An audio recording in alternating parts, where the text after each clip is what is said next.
Fala pessoal, aqui é Jorge Joestar, o Otaking, e hoje eu darei prosseguimento ao Manchete Verso.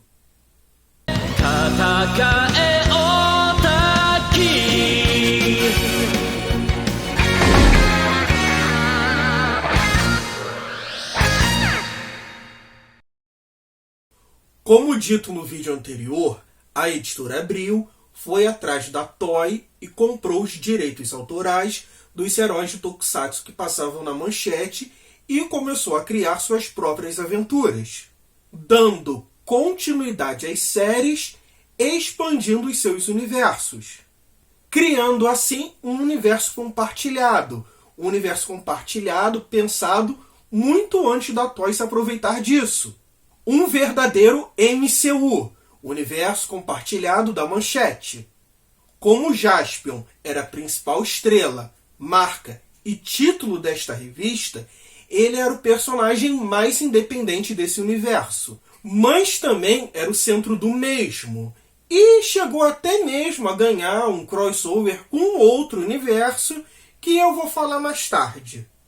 Se você ainda não viu o outro vídeo sobre a revista do Jaspion, não tem problema. Termina esse aqui, depois dá uma olhada nele lá.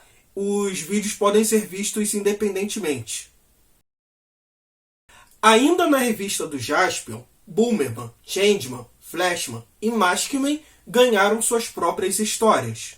As histórias de Changeman dentro da revista do Jaspion eram escritas por Rodrigo Degós, que também escrevia as histórias do próprio Jaspion. Change Griffon e Pegasus tinham mais destaque dentro das histórias, provavelmente por gosto pessoal do próprio roteirista. A narrativa das histórias também era bem parecida com os quadrinhos de super-heróis da época, tendo coisas que não acontecia na série de TV, por exemplo, como uma viagem ao mundo medieval fantástico, à la Excalibur. A melhor história dos Changemans nessa fase está dentro da edição 6, onde o Esquadrão Relâmpago enfrenta um rapaz super poderoso e com poderes bem estranhos. É, no mínimo, diferente ver os super-heróis, heróis Tokusatsu, enfrentando um rapaz com roupas comuns e até mesmo matando com uma bazuca. Era o início de uma invasão. Inclusive, a história acaba num gancho bem interessante e até mesmo meio pesado. Os Changeman são os principais responsáveis pelo pontapé inicial do Manchete Verso, pois o Boomerman sempre participa das histórias dele, vira quase um sexto membro, mas não é nenhum Changeman verde não. E o Boomerman até mesmo começa um namoro com a Sayaka, a Changeman Maid, e numa das edições sugerem, na verdade deixa bem claro, que eles chegaram até mesmo a transar. Alexandre Nagado, que mais tarde seria amplamente conhecido pelo seu trabalho dentro da revista Herói, escrevia as histórias dos outros personagens. E olha, ele mandava muito bem. Seus roteiros eram bastante inspirados nas obras de Dennis O'Neil, com bastante espionagem internacional e artes marciais. Autor esse que sempre adorou brincar com esse tipo de narrativa. Na famosa run dele dentro do Batman, ele introduziu muito do James Bond, de Bruce Lee.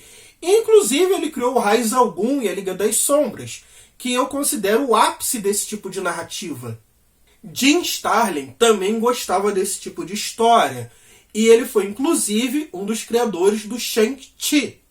Como o Jaspion, que era escrito pelo Rodrigo Degós, era nitidamente inspirado nas obras de Jim Starlin, talvez ele e o Nagado fossem fãs de carteirinha desse autor e resolveram cada um representar uma faceta desse autor. Só que para mim, as histórias que o Nagado escrevia têm um ar mais parecido com as de Dennis O'Neil. Nagado escreveu as únicas histórias de Flashman, que eram histórias muito boas. Com a consciência do monarca Ladeus possuindo Flash King, que havia ficado na Terra, os Flashman devem pela última vez enfrentar o monarca Ladeus e destruir mais uma vez o seu companheiro robótico. E na outra, eles se enfrentam um outro grupo de caçadores espaciais, num ritmo bastante similar à série. E a líder desses caçadores espaciais é a irmã de Kara, só que nada ela tem a ver com o irmão, muito menos trabalha para o Império Mace. Mostrar mais caçadores espaciais foi importante, pois na edição 11 temos uma história que mostra o treinamento de Boomerman, mostrando que no passado ele foi treinado por um dos caçadores espaciais, e é por isso que ele usa uma arma tão exótica, não simplesmente porque ele nasceu na Austrália. E por fim, Maskman, que são os heróis que melhor combinam com essa temática, afinal eles são artistas marciais. Aqui o Mancheteverso é um pouco mais expandido. Os Maskman são uma réplica dos Changeman, e a tecnologia que eles usam são réplicas da tecnologia alienígena que o Ibuki usou, por exemplo, para criar o Change Robô. A maior diferença é que os Changeman têm a força terrena ao seu lado, e os Maskman a Aura Power. Isso cria uma diferença e um potencial diferente para cada herói, podendo um ser maior que o outro ou não. Bom, enfim, heróis da TV. E, por favor, não confunda com heróis da TV da Marvel. Nesta fase, os heróis da Manchete ganham um rodízio de histórias muito maiores e ganham novos membros, como, por exemplo, Spilvan, Kamen Rider Black, Cybercops e uma participação muito maior dos Maskman. Os Cybercops eram da Toho, por isso as revistas que tinham Cybercops não aparecem os outros heróis da Toei, muito menos crossovers entre si. Vale lembrar que essas séries ainda não tinham terminado por aqui. Por isso, todas as suas histórias se passam durante a série de TV, exceto Maskman, que tem algumas histórias que se passam antes do primeiro episódio. A revista tinha como principal roteirista o Marcelo Cassaro, que já havia trabalhado na Turma da Mônica, tinha sido o principal roteirista das Aventuras dos Trapalhões, tinha escrito as melhores histórias do Zé Carioca nos anos 90 e, anos mais tarde, escreveu o mangá Tupiniquim Holly Avenger, que, inclusive, ganhou um prêmio das mãos do próprio ministro da Cultura do Japão. Cassaro é um dos maiores autores brasileiros, e não somente de quadrinhos. Além dele dominar as revistas de game dos anos 90, ele dominava e continua dominando as revistas de RPG. Iniciou em 1994 a revista Dragão Brasil, e apesar do hiato, a revista permanece ativa até hoje. É ainda um dos criadores de Tormenta, principal cenário de RPG aqui do Brasil. E, em 1995, ele escreveu o livro Espada da Galáxia, no qual, naquele ano, ele ganhou o Prêmio Nova, na categoria Ficção Longa Nacional. Acho que eu nem preciso dizer que eu vou comentar todas essas obras um dia aqui no canal, né? Mas, voltando a Maskman, os Defensores da Luz, já na primeira edição, se aliam a Boomerman e derrotam um robô que se passava por Jaspion. Mas, no geral, eles continuam com histórias bem no estilo Bond Lee, com bastante espionagem e artes marciais. Nas suas histórias é introduzido um ninja chamado Haramaki, que tem um envolvimento amoroso com a Yellow Mask, que acaba sendo a personagem que tem mais destaque dentro das histórias dessa nova fase. O que para mim, na verdade, é ótimo, porque ela é a personagem que eu mais queria ver alguma coisa depois que a série de TV acabou. Mas a história mais interessante mesmo está na edição 19, onde acontece o crossover Sentai Changeman vs Maskman. Um vilão de um império que estava aos poucos aparecendo na revista se disfarça de Change Griffon e mata o Haramaki. O mesmo vilão se disfarça de Elon Flash e fere gravemente o general Ibuki, criando assim um confronto, uma intriga entre as equipes. As equipes lutam entre si, inclusive com a intenção de matar, tanto que o Change Griffon dá um tiro de bazuca no chefe Sugata, mas claro que eles descobrem que é tudo um plano de um vilão, se juntam e dão cabo nele. Típica história de crossover Sentai. Se pararmos para pensar, Gorenja e Jakaki ainda não faziam parte do gênero Super Sentai. Eles só foram integrados no gênero em 1995, com a estreia de Oranger. Esse só não foi o primeiríssimo crossover Super Sentai, porque existem alguns mangás que tem crossover com diversas equipes. E já pensou que doido se até 95 o único crossover Sentai oficial fosse brasileiro? Outro crossover bem doido está aqui, na revista Almanac Abril Jovem 7, onde os Maskmen vão parar no mundo de fantasia medieval com aventureiros com habilidades bastante reconhecíveis de AD&D. Mas o melhor é que os Defensores da Luz vão parar, na verdade, numa espécie de embrião de Arton. Inclusive, os aventureiros que eles se encontram são personagens que mais tarde seriam reformulados dentro da revista Dragão Brasil para pertencerem ao mundo de Arton. Provavelmente faziam parte de algum grupo de RPG que o Kasaro fazia parte.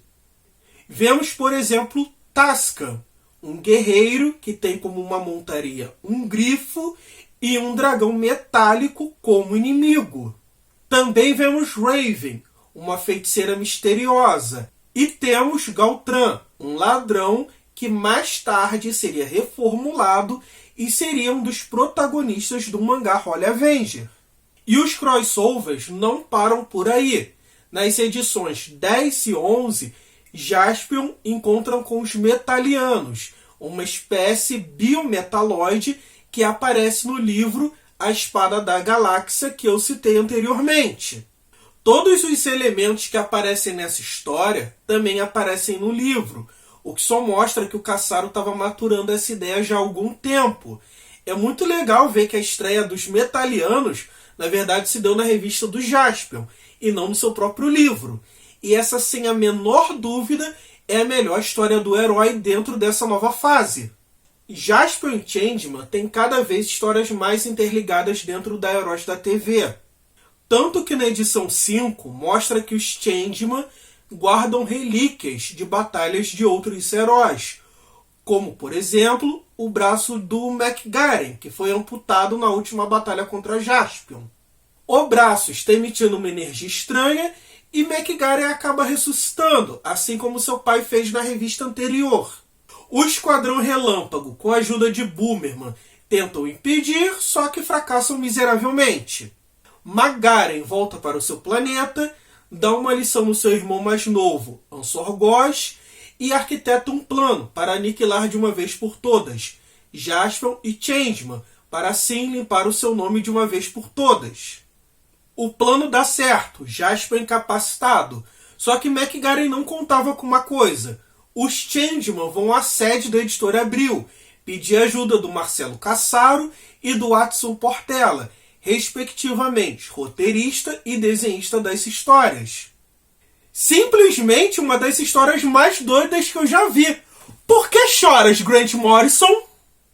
Cassaro fez inúmeras brincadeiras metalinguísticas durante as edições, inclusive tirando sarro do seu trabalho. Mostra o Spilvan puto por ser chamado de Jaspion 2, vilões estudando os heróis através de quadrinhos, plano descoberto porque o roteirista errou o nome de uma das armas numa das revistas anteriores, e tantos outros. Tanto que na edição 4, os Changeman e Boomerman enfrentam um ninja ilusionista chamado Kazaro. Deve ser parente do Capitão Ninja, né? Kazaro ainda faz parte do Império dos Ninjas. Só que o Jiraiya não faz parte dessa licença da Abril. Logo, ele não fazeria parte do Manchete Verso. Só que como o Império dos Ninjas pode ser qualquer coisa, essa daí passou desapercebido. Spilvan, como não teve o final exibido por aqui, tinha suas histórias girando principalmente antes da Ellen se tornar Lady Ellen. No geral, é o herói que tem menos histórias interessantes. Após as primeiras edições, as histórias até emulam bem a narrativa da série de TV, com roteiros bem seguros, competentes e fiéis ao material original. Desde a progressão da narrativa, até o design dos inimigos e a apagação de calcinha da Diana. Mas eu quero ver doideira, e isso só acontece aqui, na edição especial Almanac do Spilvan, onde finalmente acontece o crossover do Spilvan com o Jaspion, prometido para nós desde aquela maldita capa do disco da Top Tape. Kamen Rider Black sofre de um mal parecido. Ele não tem nenhum crossover direto dentro da revista, porém suas histórias carregam uma carga dramática um pouco maior. O único crossover que acontece entre aspas se dá na edição 14, onde ele enfrenta os inimigos que vieram do espaço, que são daquele império que também aparece na história do crossover do Maskman com Changeman. Mas para mim, o mais interessante das histórias do Sr. Black é a constante aparição e atividade de Shadow Moon. Tendo, por exemplo, um episódio em que Shadow Moon rouba a Patrol Hopper e o Black tem que usar a Lord Sector para tentar impedir o irmão e recuperar a moto. Afinal, a Patrol Hopper é um ser vivo, é sua amiga. Cara, como é que não fizeram um episódio disso? Mas a história mais interessante é a que o Sr. Black é clonado na forma de um monstro esse chamado Neo Kamen Rider, monstro tão poderoso que ele tem que ser detido pelo próprio Shadow Moon. E por fim, Cybercops, que como eu disse anteriormente, é da Toho. Logo, eles não encontram com heróis da Toei. As histórias eram que os personagens estavam mais fiéis à série de TV, inclusive nos diálogos. E geralmente, as histórias da revista puxavam algum gancho de algum dos episódios da série de TV. Também é o que a arte está melhor apurada. Os rostos e as armaduras estão 100% impecáveis. Você consegue reconhecer todo mundo sem a menor dificuldade. Muito diferente daquele Jaspion que chegou até a parecer o Peter Parker. A história mais interessante está dentro da edição número 16, em que a Tomoko enfim ganha sua armadura. Venus. A armadura bem safadinha é essa, hein? Marca registrada do Caçaro dos anos 90. Bom, esse foi o Manchete Verso, um projeto ousado em que se criou um universo expandido, unificado e vivo com os heróis da Toei, muito antes dela mesma fazer isso com suas franquias.